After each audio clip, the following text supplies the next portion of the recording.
You're watching the 10 o'clock news.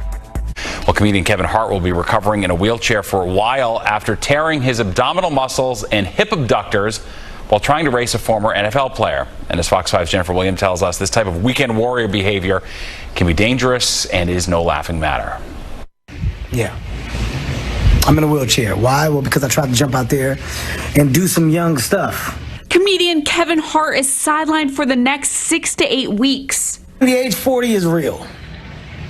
To all my men, women out there that are 40 years old and above, it's not a game. Respect that age. The 44-year-old injured himself after racing former Patriots running back Stevan Ridley in a 40-yard dash for bragging rights. Tore my lower abdomen.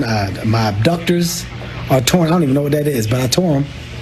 I tore those two. I can't walk. There's a history that Kevin had with predisposing factors of a severe low back injury, which would probably make his core, even though he rehabilitated appropriately, probably make his core weaker. Dr. Leah Lagos specializes in performance psychology. That surge, that dopamine elevation and peak can be something that drives a lot of people to do things that don't make sense. Like taking on a 34-year-old Super Bowl champ who also ran high school track. What are we competing for at this age? Why are we, like, what am I doing? It's just a heartfelt emotion and drive that is so ingrained in who they are, and it gets activated for whatever reason in that moment. Physical therapist Gallucci Jr. has this simple advice: don't do too much too soon.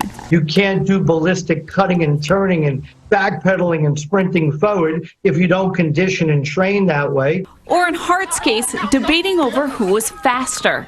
Don't let your ego get in the way. Don't make that silly bet. And if you make it, make sure you give yourself at least 5 to 6 weeks to warm up and train for the silly bet that you're going to do. So this way you don't end up next to Kevin Hart. Jennifer Williams, Fox 5 News. Sound advice.